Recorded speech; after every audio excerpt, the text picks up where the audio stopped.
Hello, Regina. Good evening. How you doing today? Well, I'm doing well, and you? Yeah, we're good. Can't complain. Everything is good so far. Yeah. Okay. Welcome to this session, to the session number 4. Okay.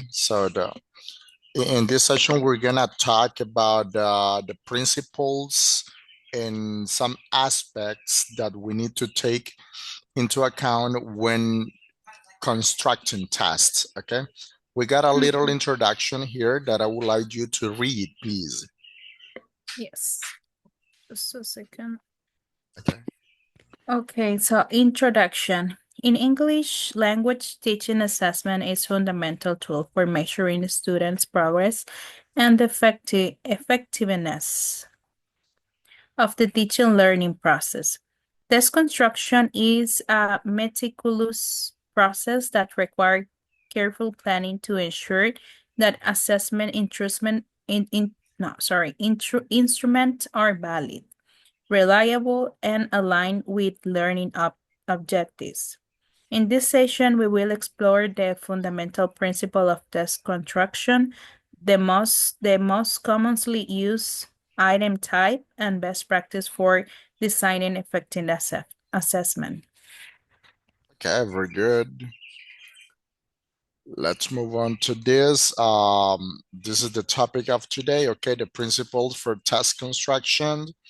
We have the objectives for this session, which is to understand the fundamental principles of test constructions in English language teaching, focusing on validity, reliability, item types, and best practices for designing effective and fair assessment.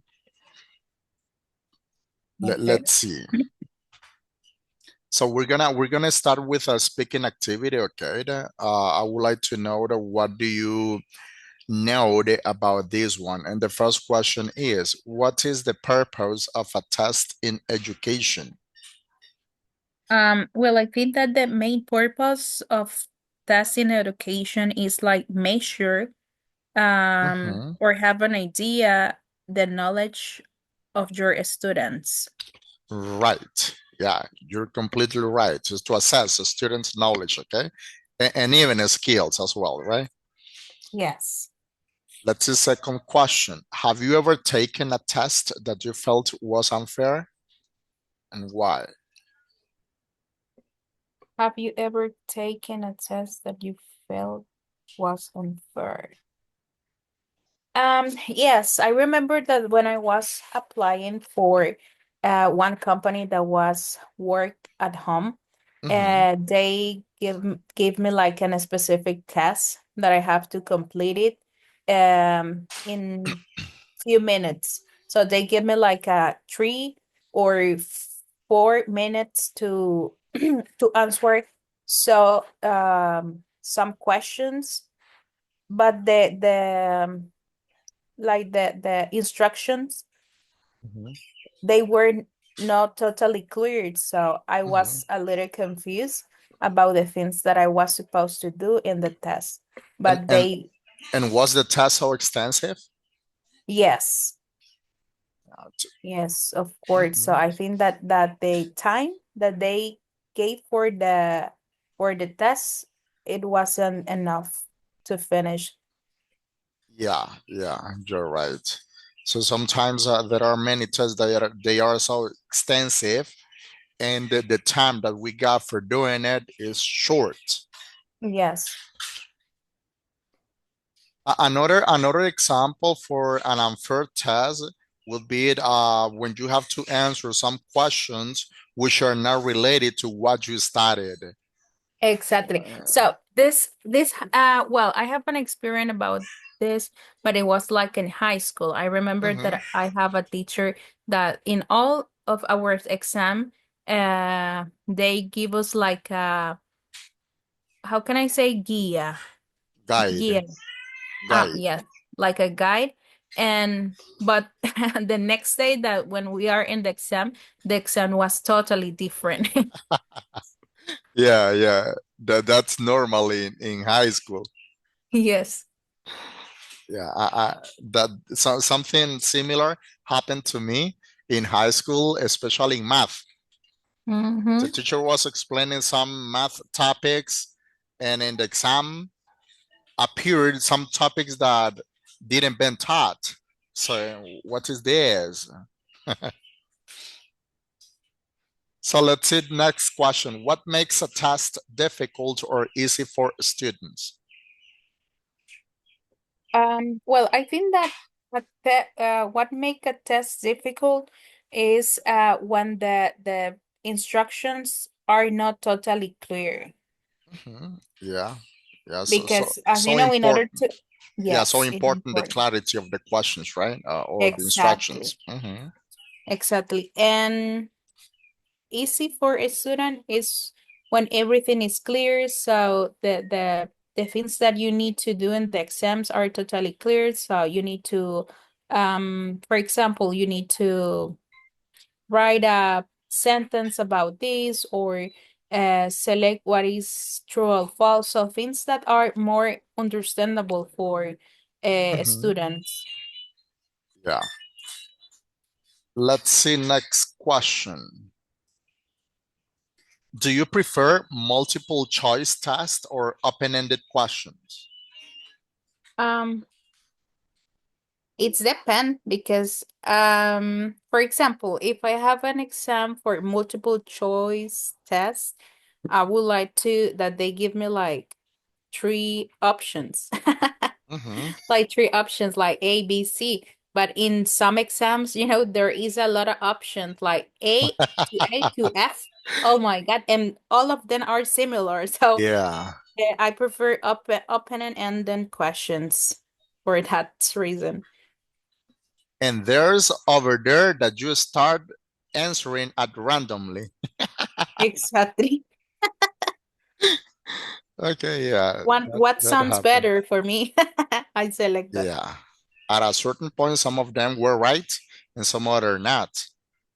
But I always have It's like very that risk. look for Yeah, that. it's very risk when you take the decision of doing a test doing like at randomly, right? Yes. What about this? What are the characteristics of a good test?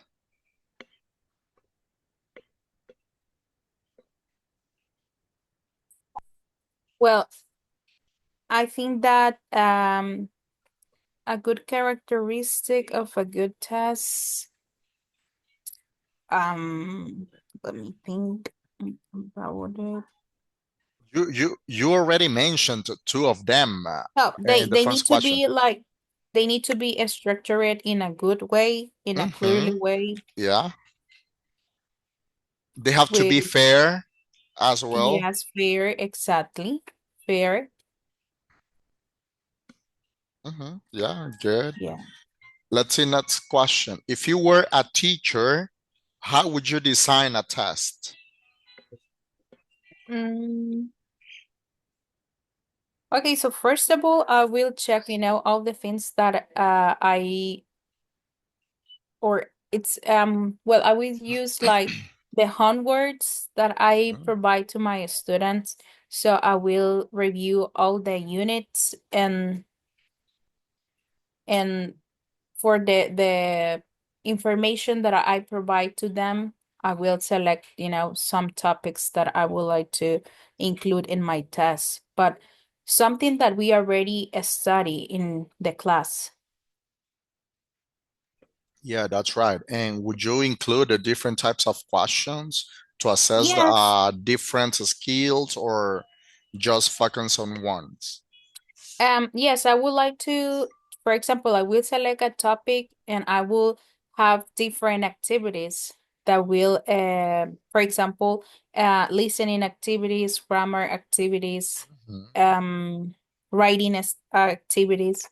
So that would be integrative test, Yes, right? yes, integrative tests. Yeah. The other one that when you're focused just on one is discrete point. Do you remember that when you were explaining the discrete point versus integrative tests? Well, at this point, I don't remember him very well, Yeah, but I know. I I have know, an but idea. that's the difference. So you use the discrete when you're focused just on one skill. And Yes. integrative are the same words as, so you can combine, right? You can mix, Yes. you can assess Some various skills. skills. What about this? If you were a teacher, no. Now, next, have you ever taken a test that didn't measure your real abilities? What happened? Um, mm, mm, mm. Yes, as I mentioned before, when I was when I applied for the call center work at home, I think that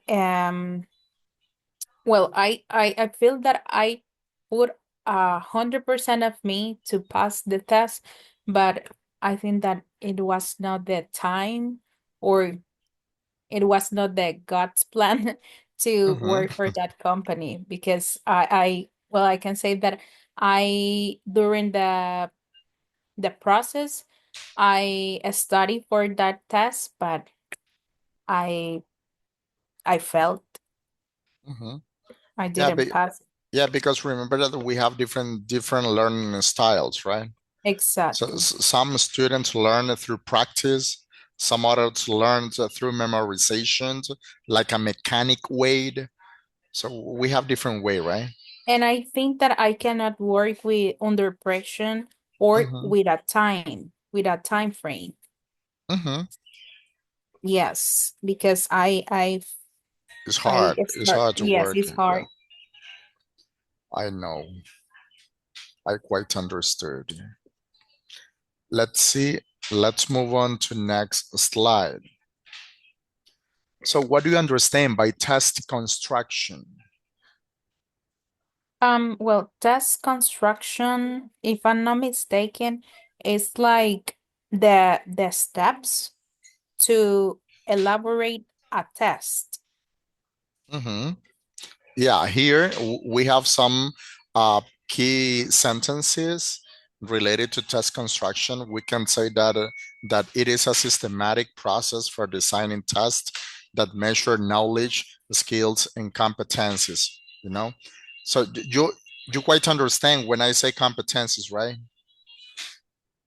Um, So it refers to the English levels that we have according to the CFR, and mhm. this is related to the real life tasks. Okay, so we can also say that test constructions includes item selection, validation, and results analysis.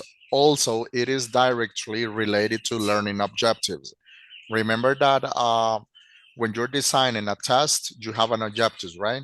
That at the Yeah. end, these must be achieved by the students, right? So those things you must take into consideration when constructing or designing a test. Now let's see the characteristics of a good test. As you said at the beginning, one of the good characteristic for test constructions is that instructions must be clear, right? Yes. So here we have the principles of the language assessment. So, and related to these principles, we can also say that a good test has to be valid, you know? Yes. So what does it mean? That if you were learning just the perfective tenses at the end in your test, you will be assessed just with perfective tenses, not another grammar tenses that you haven't learned before, right? So in that case, the test would has to be valid. Okay. What about reliable? Reliable. Yes. Um, Characteristic of a good test, reliable. So, if I'm not mistaken, I think that the test needs to be like it's not similar like um Similar to what? it's like similar like validity in some part, but it's Mhm. like they have to no, it's like an exam that needs to be like fair, something like that. Mm-hmm. Yeah, yeah. So in this one, when we say that the test has to be reliable, means that the result that you're gonna acquire has to be consistent, okay, across different Mhm. different how can I say this, of different topics that you were learning before, okay. What about Yes. the objectivity? Objectivity. So as you say before, when we have a test or when we want to apply a test to our student, we need to like set a goal or Mm-hmm. set the objective of the test. For example, if I teach math, so I will in my exam I will include some exercise. Uh, and with that exam, I will measure if my class understood all the things that I provide during the class. So it's like check the objective if the students are learning the things in a correct way. Yeah, that makes sense. What about the practical? So this is you provided an example about the job that you were applying for. So that, but in terms of education, a test has to be practical, mean that if you're gonna assess students, okay, with a 9 pages test and you only got 10 minutes, that's not practical Exactly. because you have a lot of exercises, the test is too extensive, and you have a time constraints, right? So the student don't have the enough time for doing it. So in that case, the test is not practical, you know? So Yes, it's the not. test has to be practical. So, and it has to be easier to be administered, okay? And Okay. another way that a test can be practical, let's suppose um that you're assessing completing sentences with perfective tenses, okay? And you have a lot of exercises, and at the end, each sentence is 20 point. Okay. Do you think that that's the fair score that you assess at that point about perfective tenses or not? The score is 20 points. Yes, and you got 40 40 sentences. And the 40 Uh, sentences, you got 20 points. no, I think that is not fair. It's not fair, right? Because perfective tenses at a certain point, they are not easy.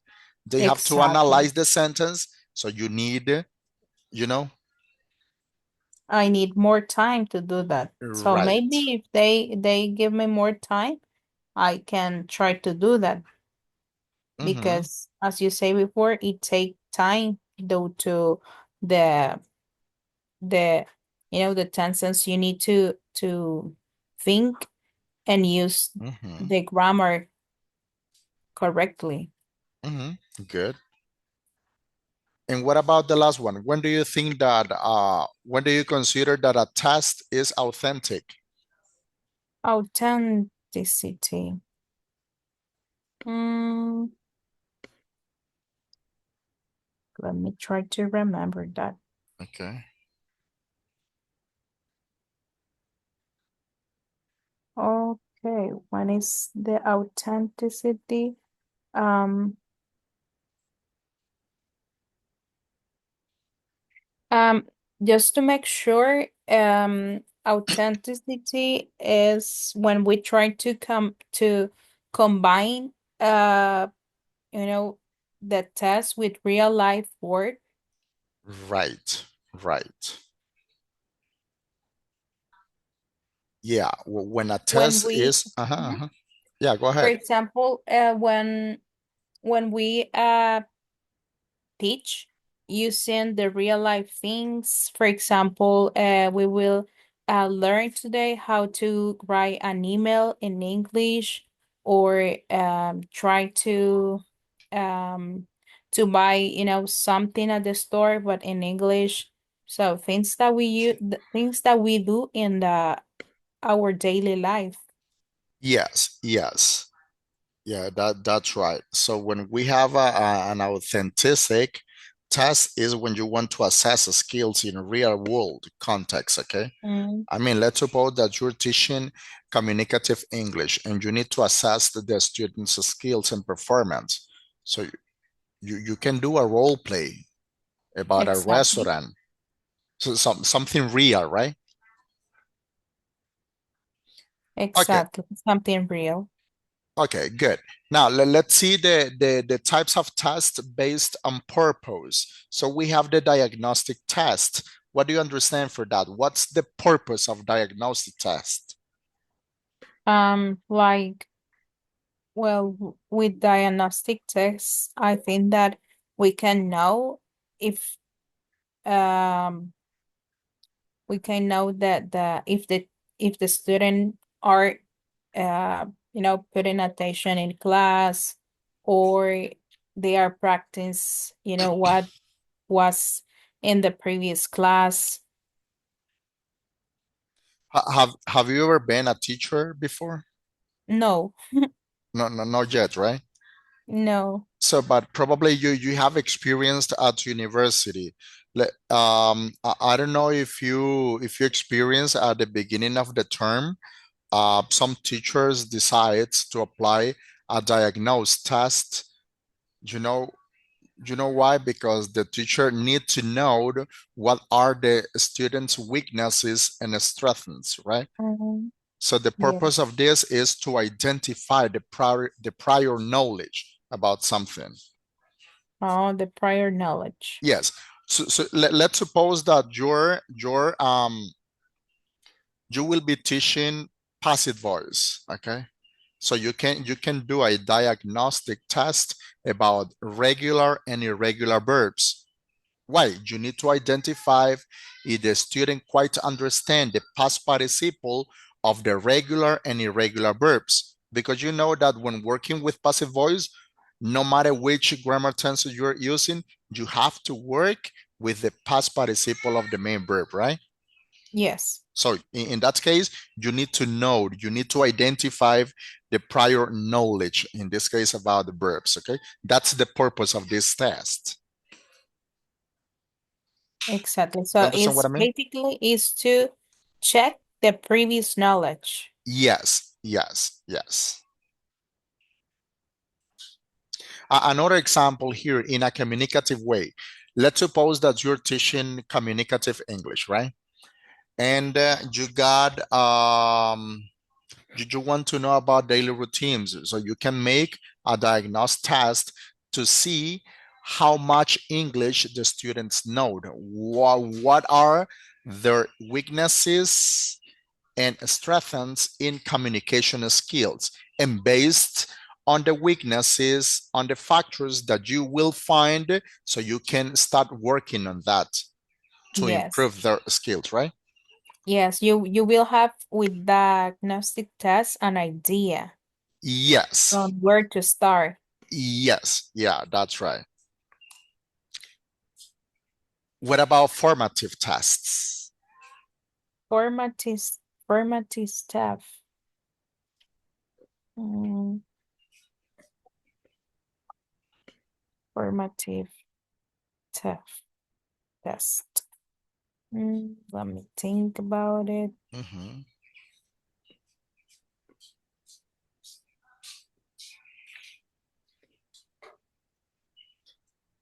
Remember in the video that you were explaining in the session number 2, you were talking about this kind of test.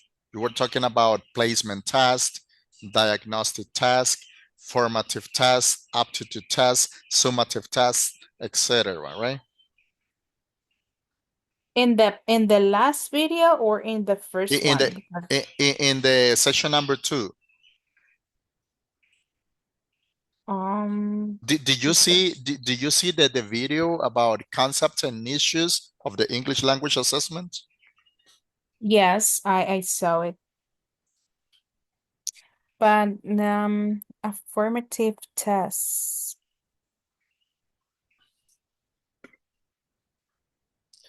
I'm gonna give you an example. Okay. Let's suppose that yesterday I gave you a task, okay? And today I was asking some questions related to the task. Do you know why?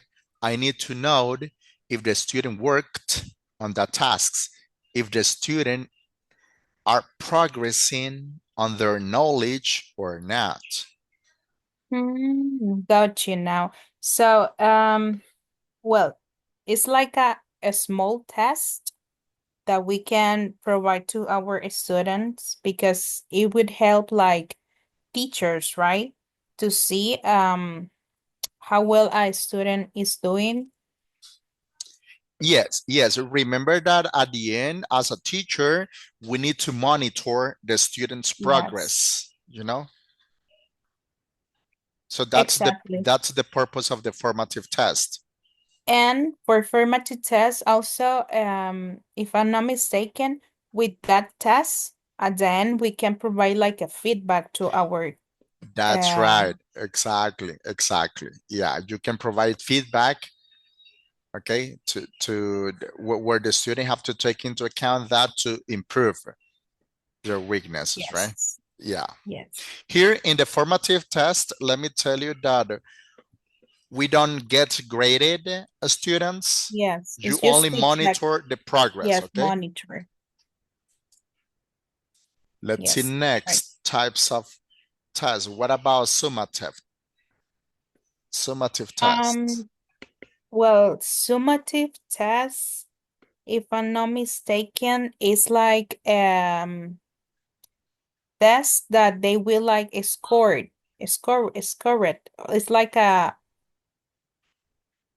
uh they will be graded, right? exactly, that's the word. They will be graded because you want to know what a student have learned during the course. Mhm.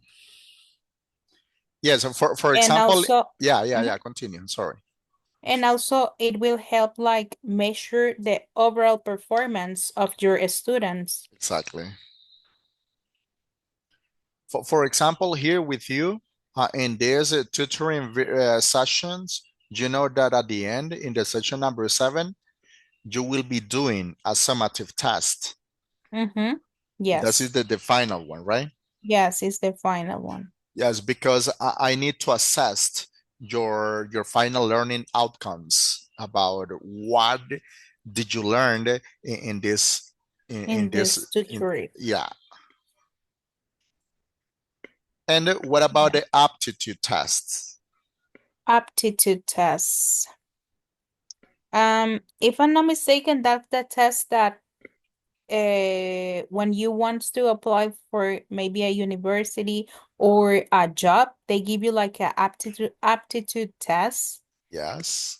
It's well, they want to know more about your critical thinking, Yes, that's right. your That's right. belief, Mhm. things like that. Yes, yes, that's right. And remember that we have another types of tests, but because of the time, we couldn't include all of them here.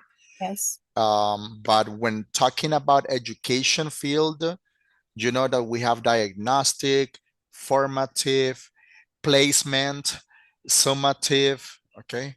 So remember that the purpose of the placement test is to identify your level of English. Let's suppose, Mhm. okay, you have some knowledge about this language and you want to study English communication and you decided to study in academic, in an English academy, right? So, but you don't want to start from the beginning. So you decide to make a placement test, okay, to Exactly. see what level you are on. because you don't want to start from level 1. Yes. So that's the purpose of the placement test, okay? Placement test. Yes. Okay. And we also have achievement test. Remember that achievement test at the end is to assess the student's learning outcomes. As I told you before, what do you learn in the course, okay? Okay. Let's move on to the types of test items. Here we have the objectives, closed-ended items, and the subjective, open-ended items. In the first one, objective, we can find or we can work with multiple choice, true or false, matching, fill in the blanks, okay? So those items can be worked when you have an objective, okay? And the subjective items, we can work with open-ended questions. Remember that in the open-ended questions, probably wouldn't have the right answer because answer can vary according to the questions, right? Yes. Instead of multiple choice, when we got multiple choice, we only have the right answer once, right? You have, Exactly. as the same word says, multiple answers, but the right one is only one. So you're Exactly. guiding to the student to answer in the right way. But when we have open-ended questions, you need to evaluate the critical thinking of the students, what they understood about it, because answers can vary, right? Yes. We also have essays, short answers, and performance-based tasks. These are the items that we can include in a test, okay? All depends on what you want to achieve, what you want to assess, okay? How Correct. so? Let's see. If you want to assess communication skills, are you gonna use fill in the blanks? And no. No, right? No. No. It could be an open-ended questions, right? To Exactly. see the students' performance about what they think about that question. So you have to Exactly. see, what is your purpose, okay? What is your Your main ability? object. Yes, your main objective, right? And we have an example here, and we have a question. Which of these better measures reading comprehension? We have, what is the main idea of the text? That would be an open-ended. And what is the main idea? And we have as a multiple choice. What do you think is the right answer for this question? Which of these better measures reading comprehension? What is the main idea of the test? Open-ended, and what is the main idea in multiple choice? Well, if I'm not mistaken, I think that the first one is the right one. Why? Uh, no. The second one. The second one, because you have a lot of, for example, for that question, you have like 3 or 4 options. So you need to read carefully what is the right answer. So I think that multiple choice, for Yes. example, yes, Yes. multiple choice. Yeah, that's the right answer, right? Because remember that when we have a main idea, probably the paragraph is too clear, right? And Yes, you need to a student to analyze the main idea of that, and you can state the possible answers. So the student has to select. But when if you use an open-ended, so you're expecting that a student answer what they understood, and probably that student loses the main idea of the text because he or she understood something wrong. exactly. So in that case, is the multiple choice, okay? Yes. Let's see now some key points as a conclusion, okay? So we have that a well-designed test should reflect learning objectives. Remember that we must take into account the learning objectives, okay? Because at the end, we need to know, okay? We need to see if we achieved our objectives or not, okay? Yes. And remember that not all the test items are suitable for every skills. For example, when I was telling you that if you want to assess communication skills, you're gonna do it with filling the blanks? No, right? So that we say that not all test items are suitable for every skill, and ongoing review and improvement of tests are essentials. Remember that it is so important to continue monitoring a student's progress, you know? Yes. Yes, of course. Okay, you got some questions so far? No, so far, no, I don't have question for this meeting session. Okay, so But that will be all for this one, okay? okay, teacher, but I have a Yes, question about the last homework. I first of all, I would like to apologize because I think that is not the the right time to upload that homework.